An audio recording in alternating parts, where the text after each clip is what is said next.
ప్రపంచంలోనే అరుదైనటువంటి ఎర్రచందనం మన ఆంధ్రప్రదేశ్లో శేషాచల అడవుల్లో ఉన్నది.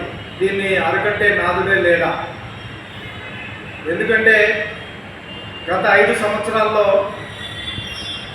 అనధికారిక లెక్కల ప్రకారం 8,000 టన్నుల పైగా స్మగ్లర్సు ఈ అన్నమయ్య జిల్లా, చిత్తూరు జిల్లాలో ఉన్నటువంటి పెద్ద పెద్ద పుష్పాలందరూ కూడా దీన్ని స్మగ్లింగ్ చేశారు. గత 5 సంవత్సరాల్లో జగన్మోహన్ రెడ్డి గారి పరిపాలనలో రాష్ట్ర ప్రభుత్వం 836 టన్నులు మాత్రమే వేలం వేసి అమ్మడం జరిగింది. అంటే దోచుకుపోయిన దాంట్లో 10% కూడా రాష్ట్ర ప్రభుత్వం అమ్ముకోలేకపోయింది.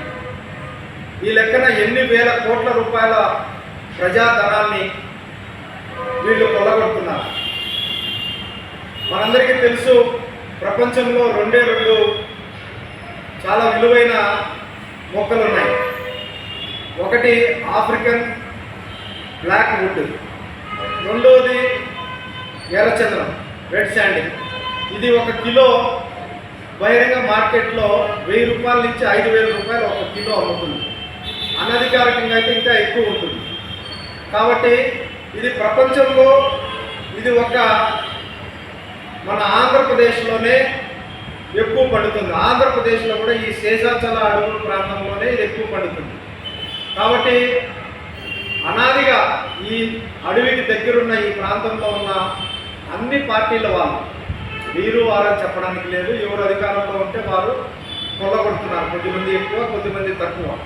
కానీ గత 5 సంవత్సరాల్లో జగన్మోహన్ రెడ్డి గారి పరిపాలనలో విపరీతంగా జరిగింది. దీని మీద సిబిఐ కానీ సిఐడి కానీ విచారణ జరిపించి ఆ దోషులందరిపైన కఠినంగా శిక్షించాలి, చర్యలు తీసుకోవాలి. 2 వాళ్ళు దోచుకున్న సొమ్మునంతా కూడా తిరిగి రాబట్టి